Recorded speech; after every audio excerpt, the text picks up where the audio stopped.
Hello my peculiars and welcome back or welcome to my peculiar corner if you're new here. My name is Andy and here we are at yet another magical encounter. This week I have prepared for you another enchanting flip through and we are gonna learn all about Wizardology.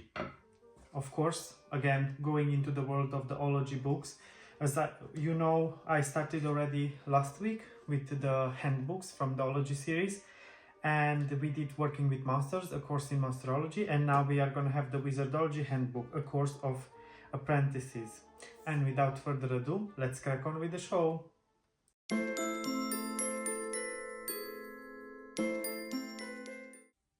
Here I am back straight from the Peculiar Library with the book. Now, as you can see, for example, in this case we have the gems again. They're very shiny and very nice. And let's just dig into the book.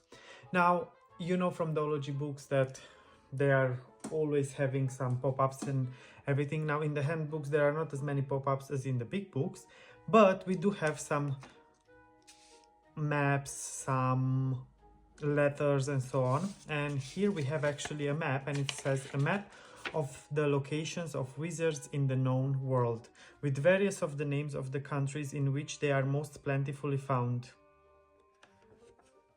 And we can see that the map was done by certain Mr. Nichols, premier cartographer in Bristol in England. Now you can pause anytime and just go through the map and see where the wizards are spread around the world and what type of wizards. We are going to learn about all of the types of the wizards in this book. And here we have being a true account of wizards, their ways and many wonderful powers told by Master Merlin. And here again we have some map, we have the words abracadabra, and then it says to assist the growth of magical herbs and plants, write the word above on a piece of parchment and plant it with their seeds, otherwise wrap it around the stem. As the word doth grow, so mote the plant. And here it says, while learning the art of dowsing for magical treasure, the forgetful apprentice may consider it worth making 2 dowsing rods, so that if the first is mislaid or lost, it may be possible to relocate it using the second. If both become lost, give up dowsing.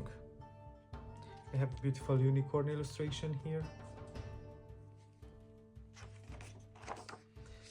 And another beautiful illustration with some alphabet. Here you can see there is like a sentence, not alphabet, it's like a coded sentence. But definitely we will find about these kind of letters and symbols later on in the book. Here we have the table of contents if you want to pause and read them, but we will go through each of them as you already know. Now we have a heartfelt plea to all selfish apprentices to put away this book and forget Wizardology, for the world may be in much greater need of scientists. And here we have some, I would say, sigils. They look like sigils, and we have Glady Prankster, JP's Larfor. And here we have, my familiars are unamused by those who try to use my magic selfishly. And we have Merlin's familiars, and it's a cat, an owl, and a hedgehog. Here we have Merry Magic. You can always pause. Here we have Merlin's signature with his symbol, and also it says Anno Domini 1577. Now, this book is spread also by seasons, and here we have spring, which is connected with water, and also we have here a little poetry, not poetry, it's just it's something about plants, sorry, it looked like little poetry, you know, Eye of Newt. When I saw the beginning it sounded like something from Harry Potter, honestly. And here we have a phoenix, a unicorn illustration, and a bit about spring. You can always pause and read if you want. And here we also have a spell. And here it says, Lesson 1, Western Wizards. Descendants of an ancient order, wizards must remember that power and responsibility go hand in hand. Here we have something about ancient ways, some wishing spell, things common to Western wizards. And here we have wizard equipment, and you have a crystal ball, you have a spell book, magic wands, cauldron, toad. And here it says, if you meet a Western wizard, do. If you meet a Master wizard, do not. And so these are the do's and don'ts of meeting a Western wizard. Here we have witches, the way of a Western wizard. And here we also have wizard work. An apprentice wizard ought to be inspired by stories of great wizards from the past. He should find a book about King Arthur in a bookshop or library and read about how I managed to help that mighty king from so long ago. So again, this book is also filled with some homeworks. You can always, you know, entertain yourself while going through the book, reading all about wizards, and also do some homework and study yourself. Here it says, wizard's robes. Any apprentice who is at all serious about their wizardly work must create a proper set of magical robes. Here it even teaches you how to create your own robe. I'm planning to do so, and I'm gonna do it with you in a YouTube video, so let's hope that it's gonna come up nice. But first, of course, I need to finish the room and find all the materials and everything is needed. Here we also have symbols and their meanings to adorn your robes. Here we have the planets, and here we have the elements. And also an example of a robe. And also how to choose your hat. And here the wizard work is, the apprentice should make his own set of robes using the instructions above and find a suitable hat. If this is not possible, a large conical hat can be made from paper decorated with appropriate magical letters and symbols. Then we have fairies and elves. As it is fairies and elves who help us to perform our magic, a word or two about them might be useful. So we have an elf charm here, fairy rings. I'm not sure if you've seen, actually I've seen this year quite a lot of fairy rings, which are really beautiful. When you see all the mushrooms in a circle, it really looks magical. Also here we have an attention, like spellcaster beware. Here we have some sprites and some illustrations with elves and fairy circles. Here we have wizard familiars. Animals are a wizard's true friend, for they can teach him more than even the mightiest master. Here we have a unicorn spell. Here we have Liber Zoologicum, and we have familiar names, so you can get inspired to choose your familiar name. Now I'm gonna try and get this closer for you to be able to pause and just get inspired. You know, we have names like Pixie, Imp, Jitterbug, Vinegar Tom, Uppity, Trots, Eel Pie, Elfin, Frogface, and so on. And again, another beautiful illustration with familiars. Harpier's lore, weather magic. Whether the weather be hot or cold, wet or dry, it has a profound effect on our ability to work magic. Here we have a rain spell, types of magic to perform under certain weather conditions, on the times of the day. Here we have the times of the day, on the season of the year, on the phases of the moon, and so on. You know, all of these are very important in magic. Here we have Tales of Fairy Gold. Non-magical dealings with fairies and elves are usually fraught with danger. Be on your guard at all times. And we have a story about... I like this book because as far as I remember, we will discover, but at each end of a chapter we also find like a legend or a story, so that's very nicely done. Now we have summer. Again, we have another mini spell, and here we have prankster, and the element of summer is fire. Sages of Arabia, that the true lamp of learning was kept alight by a handful of wise sages is much to be wondered at. Here it's about learning, a health spell, things common to Arabian sages. Here we have, like, for example, an illustration of a spyglass of revealing, an apple of healing, an illustration of a sage of Arabia. Here we have a genie spell, the dangerous entrapment of genies, Geber, Allenby's The Philosopher's Stone. Here we have some work. The apprentice should seek out a copy of The Thousand and One Nights and read it. He should search for old lamps or bottles and release any trapped genies, using 2 wishes to help others and 1 to protect the genie.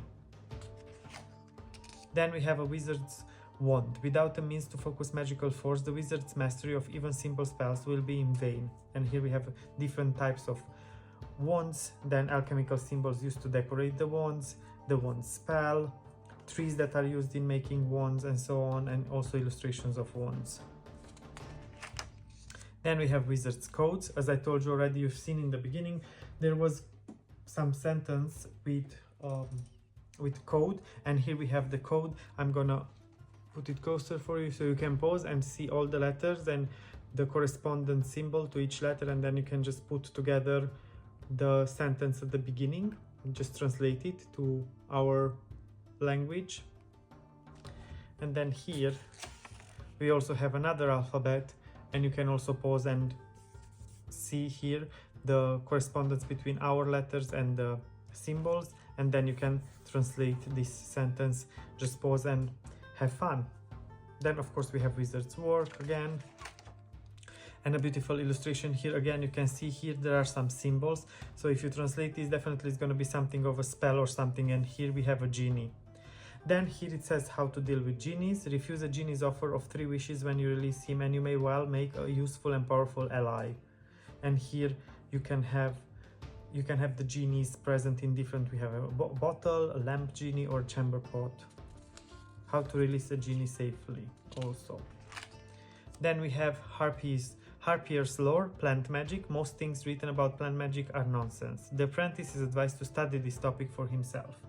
Now, I do have a lot of books about herbs at home, and soon I'm gonna be able to present to you actually an amazingly stunning book, but I cannot tell you more yet. When it's gonna get here, we are gonna do a flip through it, but the only thing I can say, it was put together by a friend of mine. He's extremely talented, and yeah, I honestly can't wait to get that book and share it with all of you. You are gonna be in awe of the beautiful illustrations and everything that's in that book, but later on about that.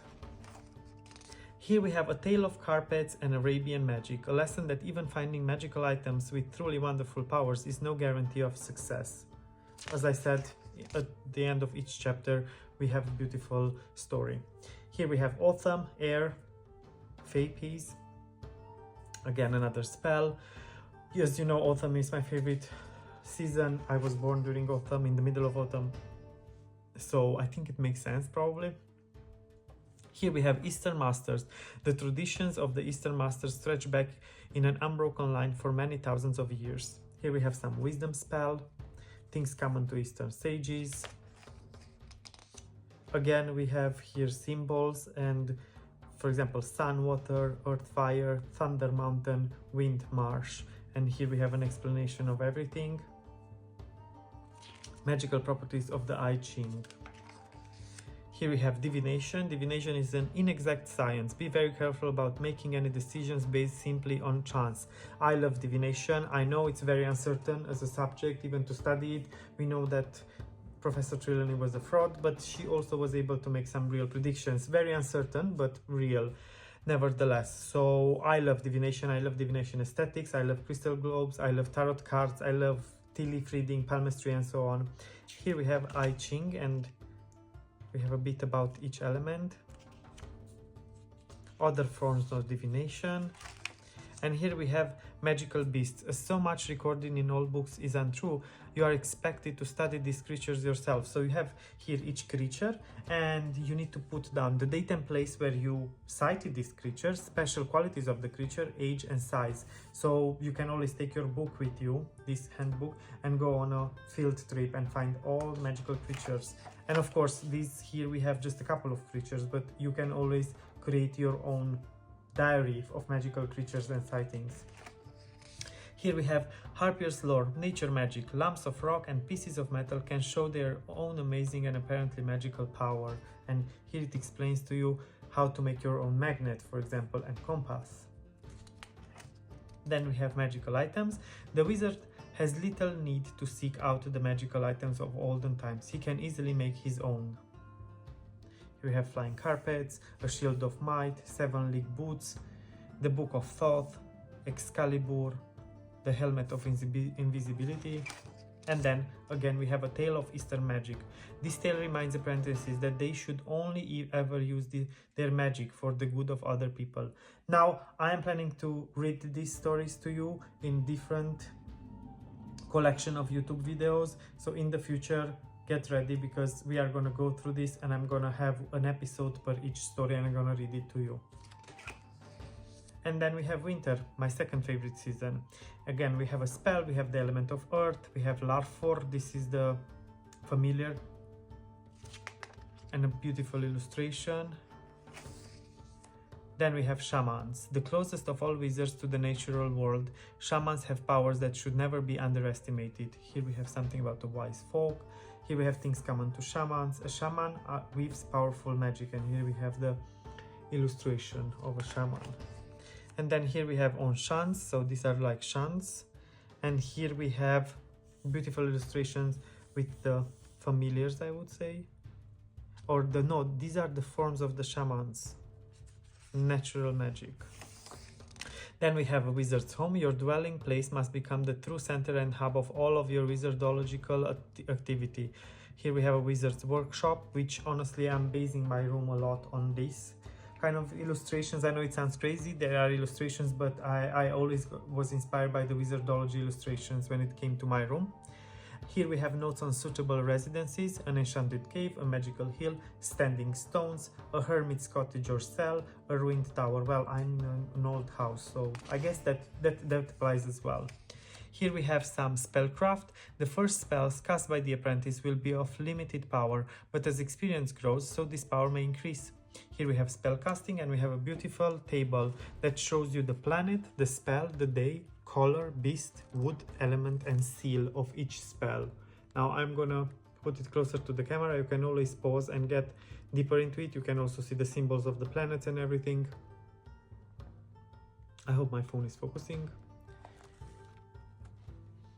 And then here we have animating spell, transforming spells, healing spells, affecting spells, and each of them are connected with one of those little familiars and one of the elements, and obviously the seasons. Here we have Harpier's lore, Starcraft. Space is limited in such a small tome, but we can introduce the apprentice to the topic of astronomy. Here we have stargazing, beautiful illustration. And here we have the northern constellations. We have Draco, Cancer, Gemini, southern constellation Capricorn, Scorpio, and Taurus. Words of power. Magical words must always appear meaningless, but in fact have a very subtle wizardological significance. Here we have something about the words of power, ingredients. Here we have illusions, magical flight, scientific flight, and then a tale of shamans and northern magic. This tale reminds apprentices that in the world of magic, things are not always what they might seem to be. Again, I'm gonna read that for you. Here we have the great work, a conclusion.